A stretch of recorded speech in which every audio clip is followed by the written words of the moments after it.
Good morning, ladies and gentlemen. I would like to thank you for coming today. We have prepared an interesting program for you, beginning with a presentation by well-known speaker on Islamic finance and investments. He has been involved globally in the Islamic finance industry since 1996, when he launched a research firm dedicated to monitoring the performance of Islamic investment funds. At the time, his company was the only firm tracking this industry.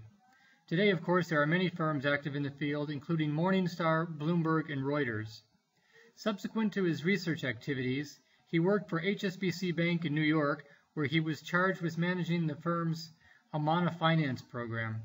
He also helped set up and manage a private equity firm in Chicago for 5 years. More recently, he was Director of Index Investment Strategy at S&P Dow Jones Indices, based in Dubai, where he was charged with helping grow the firm's business in the Middle East and develop new investment strategies. In April 2015, he published his book entitled Islamic Finance and the New Financial System, an ethical approach to preventing future financial crises. I'm sure you will find the topic thought-provoking and timely. Please then help me in welcoming Tariq Alrifai, who will speak on his book in a presentation which is entitled The Next Financial Crisis.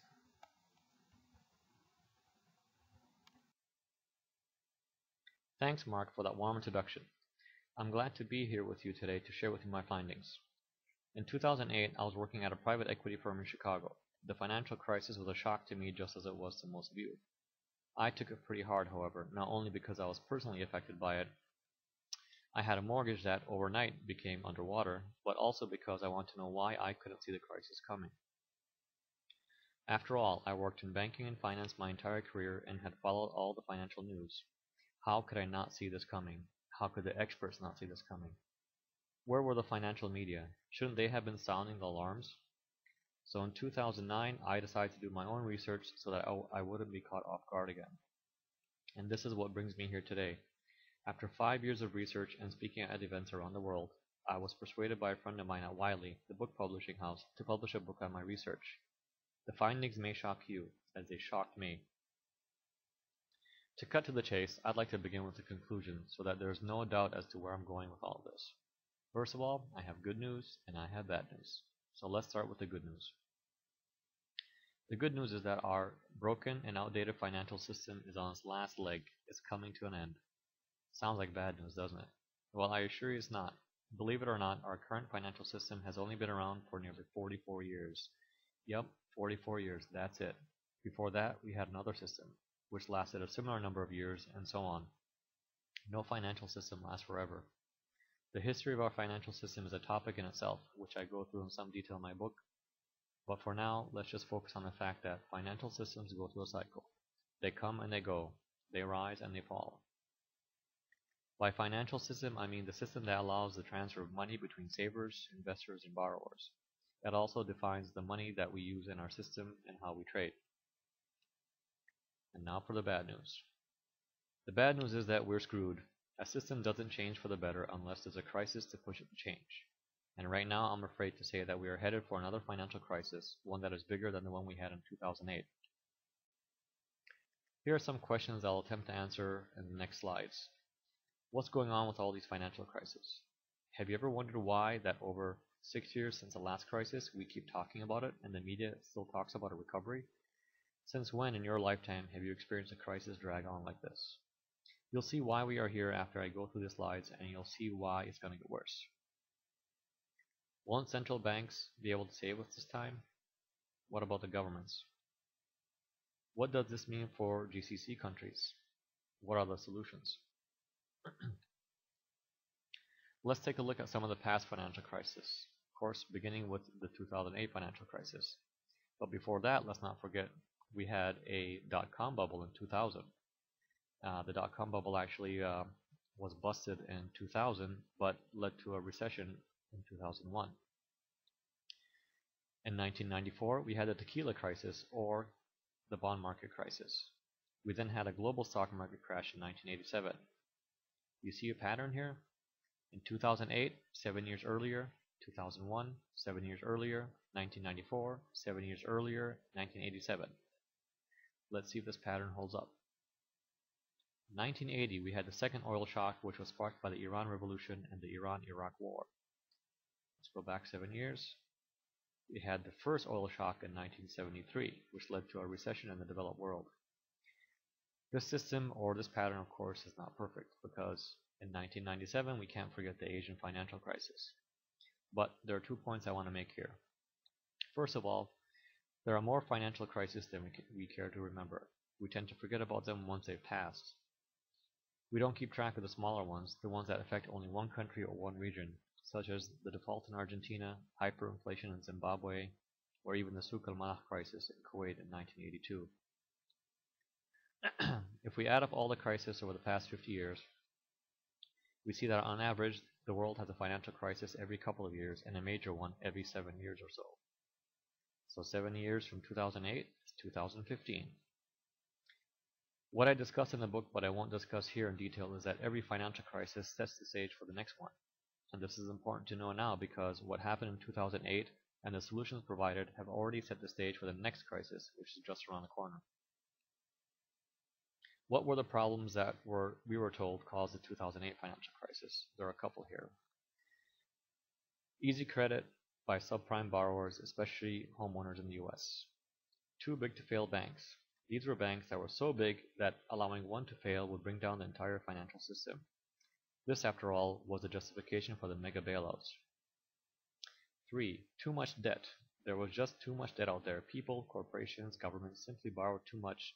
Many of them should not have been able to borrow at all. 4. Complex derivatives. If you want to know what caused the financial crisis, look no further than where the bailouts went. They didn't go to bail out the mortgage companies, the mortgage lenders, or the homeowners. They went to bail out the big banks that were exposed to too many derivatives. Why was AIG close to failure? It was not in the mortgage business. AIG is an insurance company that wrote billions of dollars in insurance contracts that were bought by banks all over the world. They bought them to protect themselves against securitized junk mortgages collapsing, which Wall Street was selling them. AIG never expected so many mortgages to go bad because that's what the bankers promised. So therefore, they never had enough capital to back up all these claims. It was pure gambling. So, have these problems been fixed? Let's take a look. If we take a look at the first point, which is easy credit by subprime borrowers, look at where we are today. Before we had the mortgage and homeowners were the problem. Today, it's the car buyer. You can see here in the chart below. Lending fell during the financial crisis in 2008, and where is it today? It's spiking back up to record levels. In 2008, total student loans outstanding was somewhere in this range, about 800 billion. Today, of course, it's about 1.3 trillion, even as delinquency rates are rising to record levels. Students graduating have been unable to find good paying jobs and are struggling to pay their loans. All signs point to this problem getting worse. What do the recent news headlines have to say about what's going on today? Well, here are a few headlines that caught my attention. Reuters. Emerging debt hits surprise record in 2013. Outlook upbeat. USA Today. Warning signs flash for junk bond investors. Fortune. Auto loan delinquencies rise as subprime lending gains steam. They mean subprime auto lending, of course. Fox Business. The next big bailout. Student loans. We've been hearing about the housing recovery underway in the US for quite some time now. Here's what it looks like. Yes, there's a recovery. That's what it looks like. Homeownership or new home sales are at the same level it was in the 1980s. Not much of recovery in my view. What about other countries? Take a look at this chart. Spain, Italy, Portugal had some of the best performing housing markets before the crisis. In 2010, the banks in these countries hit a brick wall as loans and mortgages started to default. See this level here? This is when they got into trouble as bad loans started to pile up. This is what sparked the Eurozone crisis in 2010. What happened next? Well, as you can see, bad loans have continued to shoot up with no end in sight, but we don't hear about this anymore. I guess if you don't hear about it, there's no problem. This might help explain why Spanish bond yields and Italian bond yields are currently lower than US Treasuries. Do investors really believe that Spain is a better credit risk than the US? This is one of my favorite charts, courtesy of CNN Money from 2013. According to this, In 2013, 67% of all banking assets in the US were held by just 6 banks. 6 banks. JP Morgan Chase, Bank of America, Citigroup, Wells Fargo, Goldman Sachs, Morgan Stanley. The other nearly 7,000 banks, yes, 7,000 banks accounted for the remaining 33% of assets. This is crazy. The too big to fail banks have become even bigger. Let's not forget the headlines the big banks have been making ever since the financial crisis. They've been paid billions of dollars to settle they've paid billions of dollars to settle charges of fraud, misleading investors, and manipulating markets such as LIBOR, Forex, and the gold market. In 2014, for example, Bank of America paid a record $16.65 billion to settle allegations that it knowingly sold toxic mortgages to investors. A year earlier, JP Morgan paid $13 billion to settle the same charges. HSBC was actually paid $1.9 billion to settle money laundering charges in 2013. UBS paid over $1 billion to settle LIBOR manipulation charges, and the list of fines keeps going. It's obvious that this system creates a moral hazard to the financial system. The big banks can go on committing fraud and engaging in criminal activities. If they get caught, they just pay a fine and move on. No one goes to jail. This works perfectly for them. But what about us? It just means that these banks are taking on riskier and riskier activities, which will one day take down the financial system. The third reason cited for the financial crisis was too much debt. This is true, but what can we do about this? Our financial system is based on debt. Every dollar, euro, yen issued today is issued on the back of debt. The US dollar, for example, is merely an IOU from the US Treasury to the Federal Reserve. Every time a dollar is issued, it means that there was a debt issued to back it up. Sounds absurd, but the dollar is the opposite of an asset-backed security. It's a debt-backed security. As a result of this system, you can see from the chart that in order for the US economy to grow, it has to increase the number or the level of debt more and more every year. The red line, of course, is the amount of debt in the US financial system. The blue line is GDP growth. If the growth in debt slows, or God forbid falls, then we have a financial crisis, as you can see from that little circle up there. The falling debt or the declining debt level there, that's the result of the financial crisis.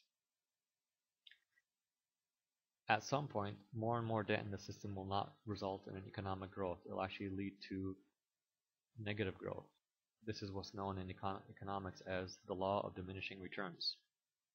You can also see how the central bank panicked in 2008, pumping as much QE into the system as it could to gain growth, but it hasn't worked out so well. What about in other countries? What does the debt picture look like there? This chart shows the debt to GDP ratio of some of the major economies. This, of course, is only government debt. Remember, one of the problems cited for the financial crisis was too much debt. So let's see what has happened. The light blue bars are the debt to GDP ratio for countries in 2007. The dark blue bars are debt to GDP ratio in 2013. Do you see any country that has a lower debt to GDP ratio in 2013 than it did in 2007? No. They've all gone up. Japan, for example, is a basket case. It has the highest debt to GDP ratio in recorded history. There's no way Japan will ever be able to pay back its debt. It's too late for Japan. Default is inevitable. Research by Harvard University professors Reinhardt and Rogoff have shown that once a country reaches a debt to GDP ratio of 90% or more, the debt becomes increasingly impossible to pay off, and the path to default is almost certain. Apply this to the chart, and you can see that almost all the countries in this chart are headed for default. But wait a minute. What about Greece? In 2010, the country landed into a debt crisis and was unable to pay its debt. Its debt to GDP ratio was rising fast, and was well above 100% of the time. But with two bailouts totaling over 200 billion euros, you'd expect that this ratio would have come down. But instead, it's gone up by a lot. How can the country's debt to GDP level be rising if it received all this bailout money? The answer is probably as simple as the money didn't go to Greece. It went to the banks, which were stuck holding Greek bonds. Remember, the 2008 bailouts in the US didn't go to the mortgage companies or homeowners, they went to the banks and insurance companies that got into trouble with derivatives. The same concepts are playing out in Greece today. Will the country default? Yes, I'm 100% certain of that, but how will this play out is anyone's guess right now. Will it leave the euro? Will it stay in? It's hard to say. But one thing is for certain, Greece cannot pay its debts. In this slide, you can see how the Federal Reserve, through its QE programs, began buying up debt. The Fed has never bought so much debt in its history. Does this tell you that everything is fine? Look at the chart. What do you think will happen if the Fed decides to go back to normal and reduce the debt on its balance sheet? The truth is, it can't. It's stuck. There's no going back from here. This problem is not only in the US. Look at China. Banking assets in China have ballooned from 12 trillion to 25 trillion since the financial crisis compared to US banks, which went from about 12 trillion to 14 trillion. By assets, of course, I mean debt. Chinese banks are holding a mountain of who knows what quality debt on their books. It can't go on forever. The problem is a global problem. Every major central bank has been buying debt, as you can see from this chart. The red line, for example, is the Swiss National Bank. It has increased its balance sheet by 280% since 2008. Derivatives. What are they? A derivative, simply put, is a contract between two parties whose value is determined by changes in the value of an underlying asset. Those assets could be bonds, equities, commodities, or currencies. The majority of contracts are traded over the counter, where details about pricing, risk measurement, and collateral, if any, are not available to the public. This definition is from the New York Institute of Finance. So a derivative is a bet on the price of an asset and has nothing to do with owning the asset. It's a contract between two parties. One issues the bet, or derivative, and one takes the bet, or buys the derivative. The derivative can then be traded like a stock, but since it's over the counter, there's little transparency. A derivative can be an insurance contract, similar to what AIG was selling before the crisis. The insurance is paid in the event of defaulting mortgage portfolios. Today, there are derivatives that are betting against the Greek government, betting that it will default on its debt. So banks and investors holding Greek debt feel safe by holding insurance against it. If or when Greece defaults, investors owning these derivative contracts will rush to claim their insurance and get back all the money they invested. That's how it should work in theory. However, who do you think is issuing all these insurance contracts? The big banks and insurance companies. Do you think that they are ready to pay out billions of dollars if Greece defaults? They're going to need a bailout to cover them. But it gets worse. Unlike an auto insurance policy where only you, the owner, can take out the policy to insure against the loss of your vehicle, when it comes to derivatives, sky is the limit. Anyone can take out an insurance contract or bet against any of the available events which the derivative sellers are selling. Imagine if your neighbors know that you're a terrible driver and they each buy an auto insurance policy on your car. Heck, what if they double or triple the insurance on your car because they're so sure they're going to crash it that they want to make double, triple, or even more on your accident? It sounds crazy, but this is perfectly fine in the derivatives market. You don't need to own the asset in order to buy insurance on it. It's actually preferred if you don't own the asset. There is no regulation and sky's the limit. The Frank-Dodd Act in the US was supposed to fix this mega problem, but so far nothing has been done. It's actually gotten worse. Before the financial crisis, the Bank for International Settlements, known as the BIS, or the Central Bank for Central Banks, estimated that the notional value of all derivatives, meaning the total value of derivatives should they have to be paid out, was roughly 596 trillion, not billion, trillion dollars. This is in 2007. The latest figures from the BIS are from June 2014, and they show that the derivative market has grown by almost 100 trillion since the crisis. Yes, another 100 trillion in derivatives. How can this be?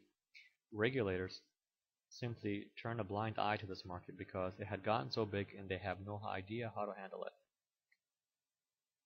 This has made the global financial system extremely unstable.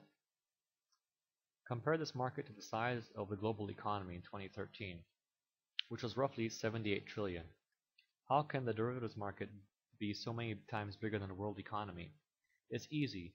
Anyone can bet on anything with no limit. This is what happens when you let the casino boss run the system. I want to give you another example of just how this has gone out of hand. So let me just pick on Deutsche Bank. Um, I could easily select JP Morgan or Goldman Sachs or any other bank, but let's go with Deutsche Bank for now. Anyone can do this. Go to their 2014 annual report, and as you can see here, open it to page 111. The title of this table is Notional Amounts and Gross Market Values of Derivative Transactions. Next, you can see that the figures are in millions of euros. Go to the bottom of the table under the total column. Deutsche Bank's total derivatives exposure as of year-end 2014 was 52 million. 52 million. That's of course in millions, so it means 52 million million. So basically it's saying that their derivatives exposure is 52 million million or 52 trillion.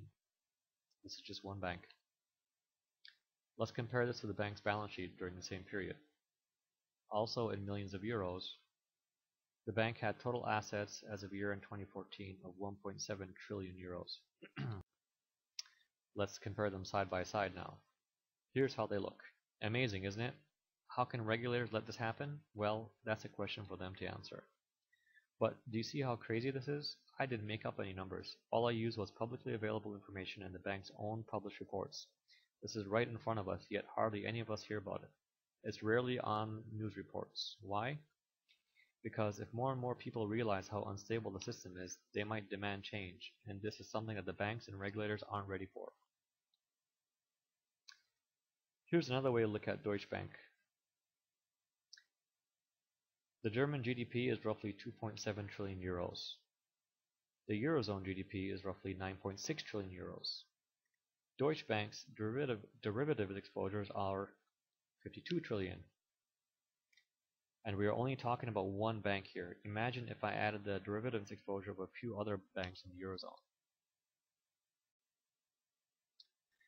Okay, let's go back now and answer the original question.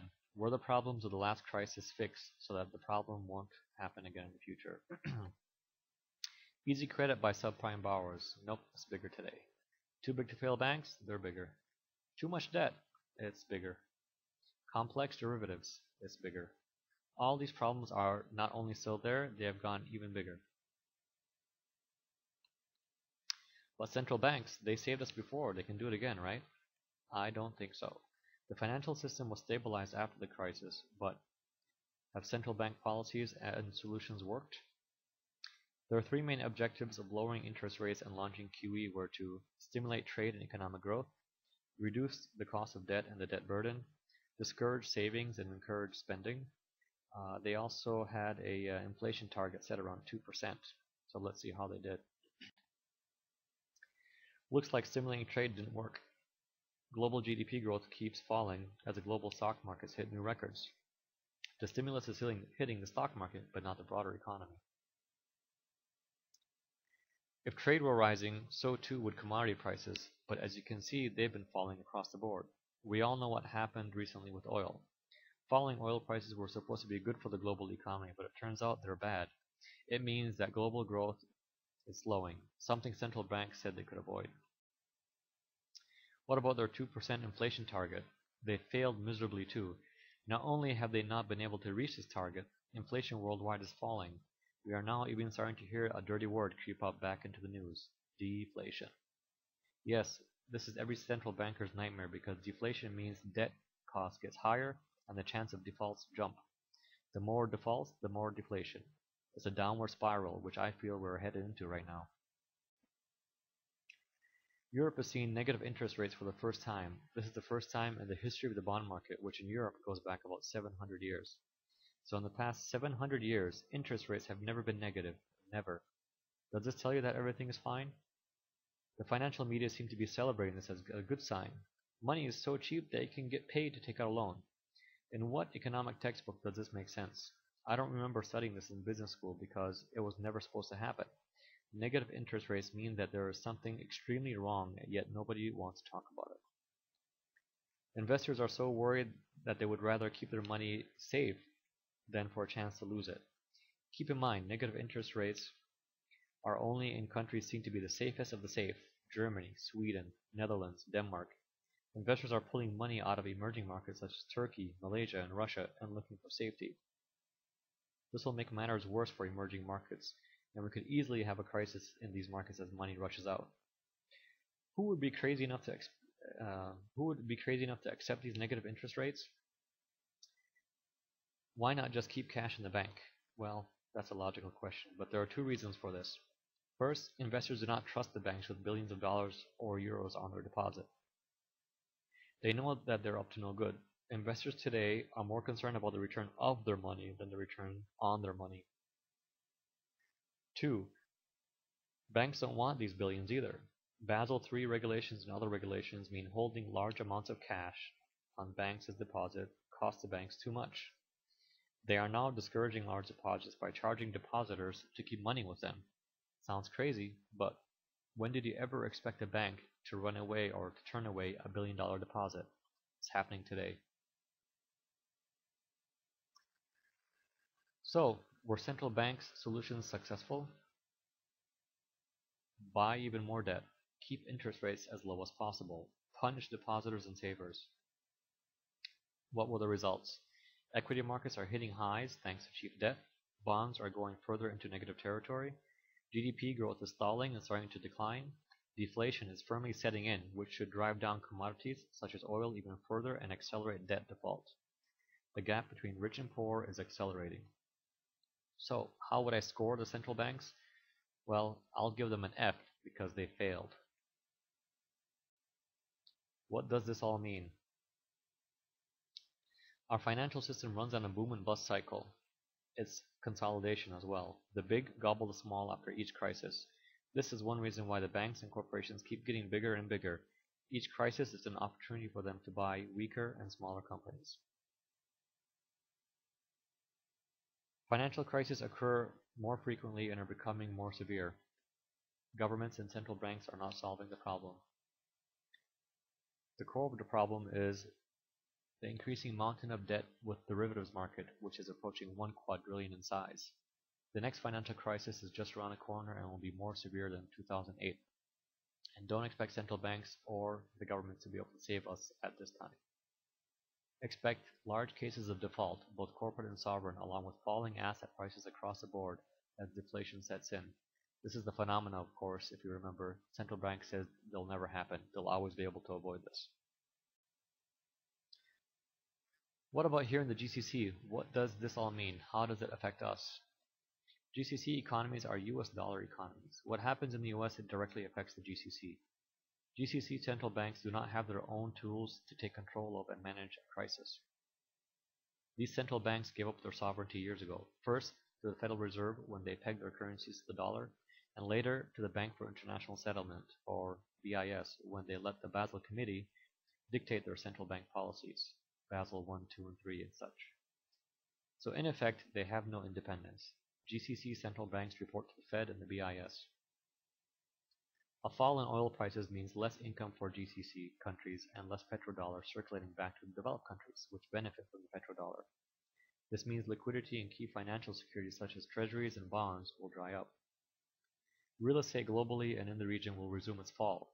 Real estate is not the safe asset it's perceived to be. Sovereign wealth funds will lose billions during the next crisis. These investment firms have invested heavily in the mega banks and are holding billions of dollars in derivatives contracts. Once oil income falls further, GCC countries will resort to issuing debt to cover their budget shortfalls. By this time, however, it will be too late. The market would have frozen up. So what will be left for them to do? They may have to reduce subsidies and social welfare programs, which will cause social unrest and political instability. So what are the solutions? Before we get into this, let's go back to one of the first statements I made. Another financial crisis is coming soon. It could be next month or in 6 months. I don't think it's years away. In fact, 2015 could be the year. The next financial crisis will be bigger and more severe than the last crisis. Why am I so sure? Well, I hope I was able to answer the question in the previous slides. More importantly, what will be the trigger? In 2008, defaulting mortgages from subprime lenders was the catalyst. What would it be this time? The trigger could be any event that calls on derivative debts to be paid off en masse. which would cause the derivative markets to collapse and for credit markets to freeze again like it did in 2008. A call on derivatives could be from defaulting debt, regardless of whether it's corporate debt, such as the debt from the shale oil industry, which is facing trouble as we speak, or sovereign debt or emerging market debt. I do not see the trigger event being the stock market crash because that's not where the stress is in the market. The stress in the market is in the debt market worldwide. A Greek default could be the trigger. So what can be done? The sad truth is that it will take a crisis to fix the problems. Once we are in the middle of a crisis, I see governments and regulators finally stepping up and fixing the system, or more likely changing the system. I expect the new financial system to bring back ethics and moral standards into the financial system through the principles of equality, shared risk, and the elimination of moral hazard. I also expect a return to sound money principles by placing restrictions on issuing authorities' ability to manipulate money or inflate it. This could be a new gold standard or something similar that forces discipline upon the issuing authority. I expect the casino to be removed from the financial system. And finally, I expect regulators to find a solution to the debt-based financial system by looking at equity alternatives. I'd like to end today with something I call truths that one day may not be true. Just because something is true today doesn't mean that it will be so in the future.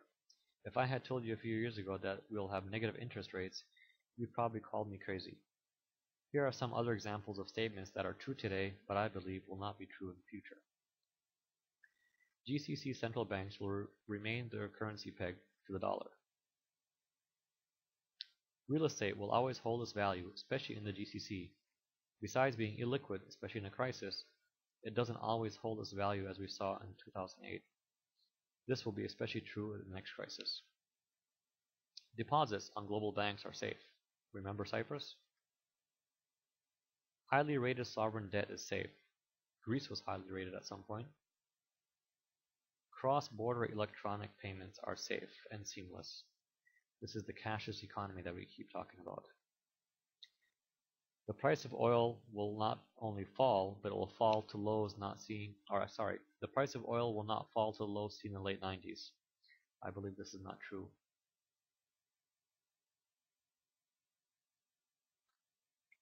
All of what I discuss here today is available in my book with more detail, graphs, charts, and historical background on financial crises in our monetary system. I also talk about solutions to the boom and bust cycle through the eyes of Islamic finance. I believe that there's a lot we can take from Islamic finance and apply it to the global financial system. One example would be to use equity instead of debt. We see this already happening. Few people outside the Islamic finance industry know this, but this is one of the key principles. Avoid debt and favor equity. Another Islamic finance principle is to stop treating money as a commodity and start treating it as a medium of exchange. You can buy a copy of the book at one of these sites, and you can contact me directly via email or visiting my blog. Feel free to email me with any questions or comments. Thank you.